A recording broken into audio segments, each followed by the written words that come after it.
ফজিলতে অনেক গুণে বড়। আল্লাহর আখিরি নবী জানালেন তাবিলু সুলুসাল কোরআন।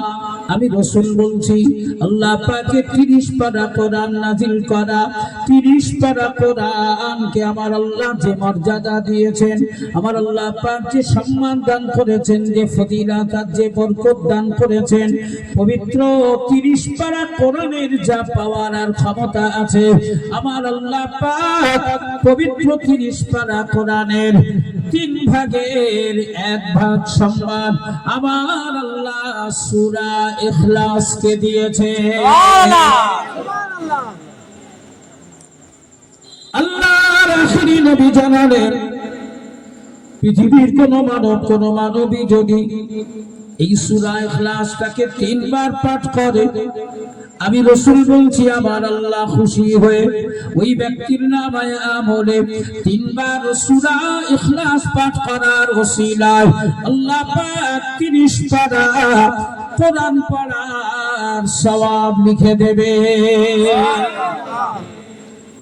এই জওয়ান যুবকেরা, আল্লাহ পাকের প্রিয় হাবিব জানিয়ে দিলেন, আমার প্রিয় নবী বললেন পৃথিবীর কোন মানবী এই সূরা ইখলাসটাকে ঈশান নামাজ সমাধা করে খাওয়া দাওয়া সেরে পবিত্র বিছানায় ডান দিকে কাত হয়ে ডান হাতের উপরে মাথাটা রেখে সূরা ইখলাস যদি 3 বার পাঠ করে নেয়, আমি রাসূল বলছি সে মেয়ে ছেলে হোক আর বেটা ছেলে হোক, আল্লাহ পাক তার নামায়ে আমলে 1 খতম কোরআন তেলাওয়াতের সওয়াব দেবে। শুধু তাই নয়, আমি নবী বলছি সূরা ইখলাস 3 বার পড়ার ওসিলায় ওই রাতে যদি তার মওত হয়ে যায়, ওই রাতে যদি আল্লাহর ডাকে সে সাড়া দেয়, আমি নবী বলছি আমার রব আমার মালিক ওই ব্যক্তির মওতটাকে শহীদের দরজা নসিব করে দেবে।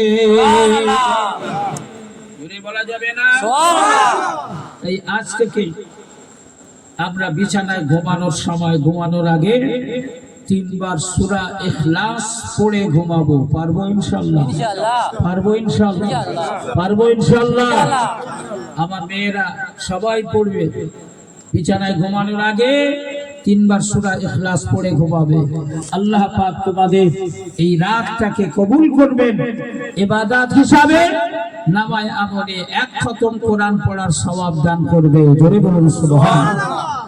আল্লাহ আমাদেরকে এই আমল বাড়ি নিয়ে যাওয়ার এবং জীবনে প্রতিষ্ঠিত করার তৌফিক দান করুক। সকলে বলেন আমিন। জোরে বলেন আল্লাহুম্মা আমিন। এখন